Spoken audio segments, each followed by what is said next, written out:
ഇനി ആരാ പ്രതിയാവാനുള്ളത്? ഒന്ന് രാധാകൃഷ്ണൻ, VN വാസവൻ, കടകംപള്ളി സുരേന്ദ്രൻ. ദേവസ്വം ബോർഡ് പ്രസിഡന്റുമാരെല്ലാം പ്രതികളായി. ഇനി ദേവസ്വം ബോർഡ് മന്ത്രിമാരെ പ്രതികളാവാറുള്ളൂ. രക്ഷപ്പെടാനുള്ള അവസാനത്തെ അടവ് പുറത്തെടുത്ത് സാഷ്ടാംഗം നമസ്കരിച്ച് കരഞ്ഞ് കാല് പിടിക്കാൻ വേണ്ടി പോയി എന്നുള്ളത് നമുക്ക് മനസ്സിലാക്കാൻ വേണ്ടി കഴിയും. ഒന്നല്ലെങ്കിൽ ഡീൽ, ഇല്ലെങ്കിൽ കാല് പിടിക്കൽ. കടകംപള്ളി സുരേന്ദ്രനും ആ ഒരു ലൈസൻസിങ്ങിന് വേണ്ടി പോയതാണെന്നാണ് നമ്മൾ മനസ്സിലാക്കേണ്ടത്. ഈ കേസിൽ നിന്ന് കടകംപള്ളി സുരേന്ദ്രനോ CPM-നോ ദേവസ്വം മുൻ മന്ത്രിമാർക്കോ പ്രസിഡന്റുമാർക്കോ രക്ഷപ്പെടാൻ വേണ്ടി കഴിയില്ല.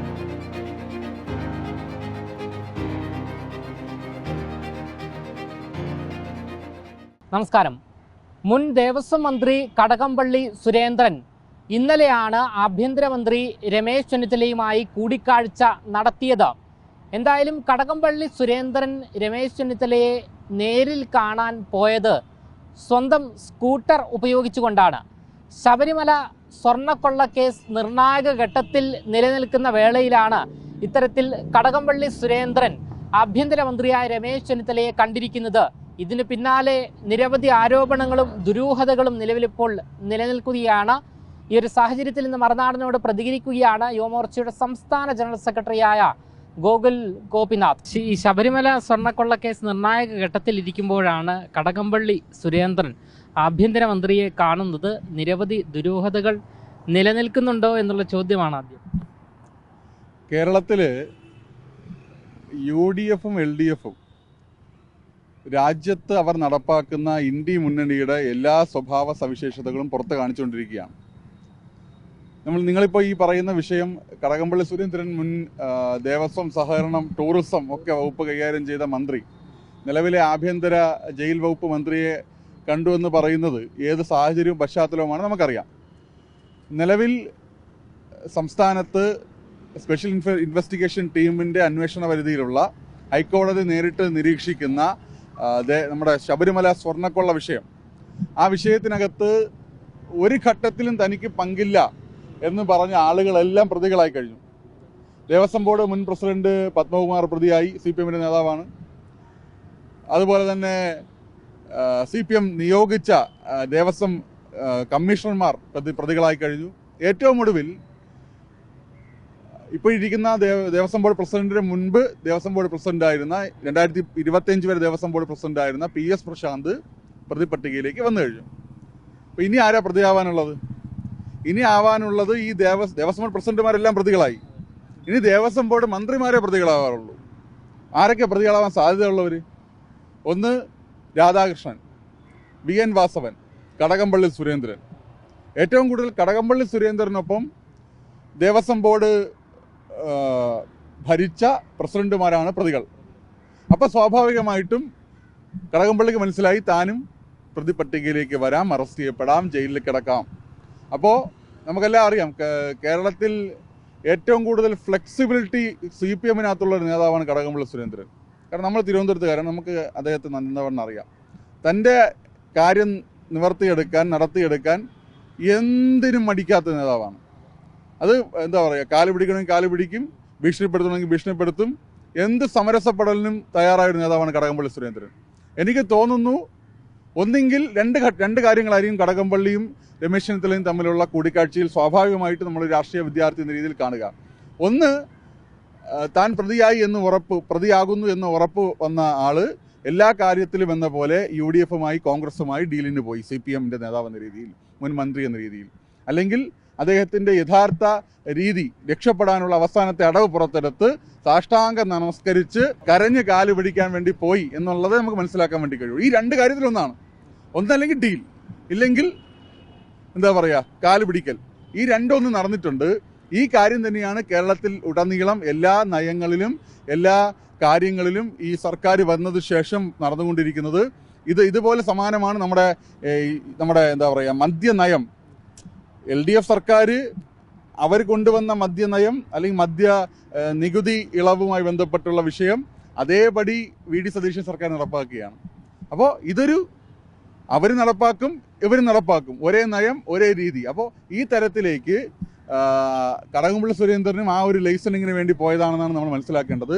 പക്ഷേ അന്വേഷണ സംഘവും ഹൈക്കോടതിയും അത് നിലവിൽ ഒരു സ്വതന്ത്ര അധികാര പരിധിയിലിരിക്കുന്ന സംവിധാനമായതുകൊണ്ട് തന്നെ ഇവരുടെയൊന്നും കൈകടത്തലുകൾക്ക് വിധേയമാകില്ല എന്ന പ്രതീക്ഷയാണ് പൊതുസമൂഹത്തിന് ഉള്ളത്. ആ പ്രതീക്ഷയോടെയാണ് മുന്നോട്ട് പോകുന്നത്. ഭഗവാൻ അയ്യപ്പൻ്റെ ഭക്തരുടെ, നമ്മുടെ പൊതുസമൂഹത്തിൻ്റെ മൂല്യമുള്ള അല്ലെങ്കിൽ അമൂല്യമായ നമ്മുടെ അയ്യപ്പൻ്റെ സ്വർണം കട്ടുകൊണ്ടുപോയ മുഴുവൻ പ്രതികളും, ഇതിനേക്കാൾ വലിയ കേമന്മാരല്ലേ അകത്ത് കിടക്കുന്നത്, സമ്പത്ത് കൊണ്ടും സംവിധാനം കൊണ്ടും എല്ലാം പിടിപാടുള്ളവർ. അപ്പോൾ ഭഗവാനെ തൊട്ടവർ, ഭഗവാന്റെ വിശ്വാസത്തെ തൊട്ടവർ, അമൂല്യമായ വിശ്വാസത്തെ കൊലപ്പെടുത്തിയവർ, അതിനില്ലാതാക്കിയവർ, അതിനെ കട്ടുകൊണ്ടുപോയവർ, അത് കടകംപള്ളി സുരേന്ദ്രനാണെങ്കിലും VN വാസവനാണെങ്കിലും അതിനി രാധാകൃഷ്ണനാണെങ്കിലും, ഇപ്പോഴും ചർച്ച ചെയ്യപ്പെടാത്തൊരു പേരാണ് രാധാകൃഷ്ണൻ, അയാളും ആ സമയത്ത് മന്ത്രിയാണ്. അപ്പോൾ ഇവരെല്ലാം അകത്ത് പോകുന്ന സാഹചര്യം ഉണ്ടാവും. അത് ഒഴിവാക്കാൻ കോൺഗ്രസ് ശ്രമിച്ചാൽ ശക്തമായ പ്രതിഷേധവും ശക്തമായ പ്രതിരോധവും ശക്തമായ പ്രതികരണവും ഈ സംസ്ഥാനത്തെ മുഴുവൻ ശബരിമല അയ്യപ്പ വിശ്വാസികളെയും കൂട്ടി യോജിപ്പിച്ചുകൊണ്ട് കേരളത്തിൽ വരുന്ന നാളുകളിൽ നടത്താൻ വേണ്ടി പോവുകയാണ്. അതുകൊണ്ട് കടകംപള്ളി സുരേന്ദ്രൻ്റെ കാലുപിടുത്തം കൊണ്ടോ കടകംപള്ളി സുരേന്ദ്രനും ഈ പറയുന്ന രമേശ് ചെന്നിത്തലയുമായിട്ടുള്ള ഒരു അവിശുദ്ധ ബന്ധങ്ങൾ കൊണ്ടോ ഈ കേസിൽ നിന്ന് കടകംപള്ളി സുരേന്ദ്രനോ CPM-നോ ദേവസ്വം മുൻ മന്ത്രിമാർക്കോ പ്രസിഡന്റുമാർക്കോ രക്ഷപ്പെടാൻ വേണ്ടി കഴിയില്ല. ഈ SITയുടെ അന്വേഷണവുമായി ബന്ധപ്പെട്ട് മുൻപും BJP നേതൃത്വം ആശങ്ക പ്രകടിപ്പിച്ചിരുന്നു. കോടതിയുടെ നിരീക്ഷണത്തിലാണെങ്കിൽ കൂടിയും ഈ ഓരോ ഉദ്യോഗസ്ഥർക്കും, അതായത് SIT സംഘത്തിൽ ഉൾപ്പെട്ട ഉദ്യോഗസ്ഥർക്ക് ഓരോരുത്തർക്കും രാഷ്ട്രീയം ഉണ്ടാകും, അല്ലെങ്കിൽ ഗവൺമെൻറ്റിൻ്റെ അണ്ടറിലായിരിക്കും ഇവർ പ്രവർത്തിക്കുന്നത്. ആ ആശങ്ക നിലവിൽ ഇപ്പോഴും നിലനിൽക്കുന്നുണ്ടോ? കാരണം കടകംപള്ളി സുരേന്ദ്രൻ നിലവിൽ ഇപ്പോൾ ആഭ്യന്തരമന്ത്രിയെയാണ് പോയി കണ്ടിരിക്കുന്നത്. അല്ല, കൃത്യമായി ഈ ആശങ്ക ഭാരതീയ ജനതാ പാർട്ടിയുടെ NDAയുടെ MLAമാർ കൃത്യമായി നിയമസഭയിൽ ഉന്നയിക്കും. കൃത്യമായി അതിൻ്റെ നിയമപരവും അതുപോലെ അതിൻ്റെ രാഷ്ട്രീയവുമായിട്ടുള്ള കാര്യങ്ങളെ കൃത്യമായി പൊതുസമൂഹത്തിൻ്റെ മുമ്പിലും അതുപോലെ നിയമസഭയുടെ ശ്രദ്ധയിലും കൊണ്ടുവരാനുള്ള എല്ലാ പരിശ്രമവും BJPയുടെ NDAയുടെ MLAമാർ നടത്തും. അത് പാർട്ടിയുടെ സംസ്ഥാന അധ്യക്ഷൻ രാജീവ്ജി പല ഘട്ടങ്ങളിലായിട്ട് പൊതുസമൂഹത്തോട് പറഞ്ഞ കാര്യമാണ്.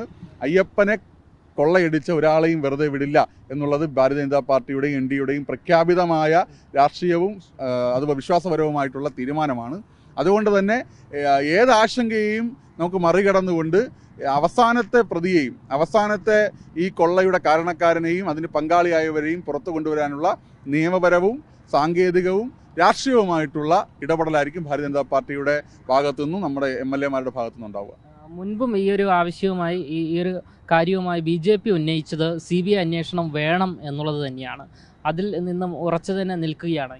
നിലവിൽ ഹൈക്കോടതിയുടെ നിരീക്ഷണത്തിലും ഹൈക്കോടതിയുടെ തീരുമാനത്തിലുമുള്ള ഒരു അന്വേഷണം നടന്നുകൊണ്ടിരിക്കുകയാണ്.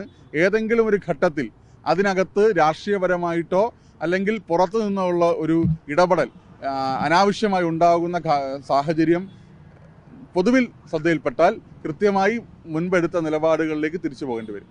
നേരത്തെ പറഞ്ഞതുപോലെ ശബരിമല സ്വർണ്ണക്കൊള്ള കേസുമായി ബന്ധപ്പെട്ടുള്ള അന്വേഷണം നിർണായക ഘട്ടത്തിൽ നിൽക്കുന്ന വേളയിലാണ് ഇത്തരത്തിൽ കടകംപള്ളി സുരേന്ദ്രൻ ആഭ്യന്തരമന്ത്രിയെ സന്ദർശിക്കുന്നത്. ഈ സന്ദർശനത്തിന് ഇടയിൽ കടകംപള്ളി സുരേന്ദ്രൻ ആഭ്യന്തരമന്ത്രിയുടെ കാലടക്കം പിടിച്ചോ എന്നുള്ള ചോദ്യവും ആരോപണങ്ങളെല്ലാം തന്നെ ഉയർന്നുകൊണ്ടിരിക്കുകയാണ്. എന്തായാലും ഈ ഒരു നിർണായക ഘട്ടത്തിൽ ഈ ഒരു സന്ദർശനം ഏറെ ദുരൂഹതകൾ നിലനിൽക്കുന്നതാണ്.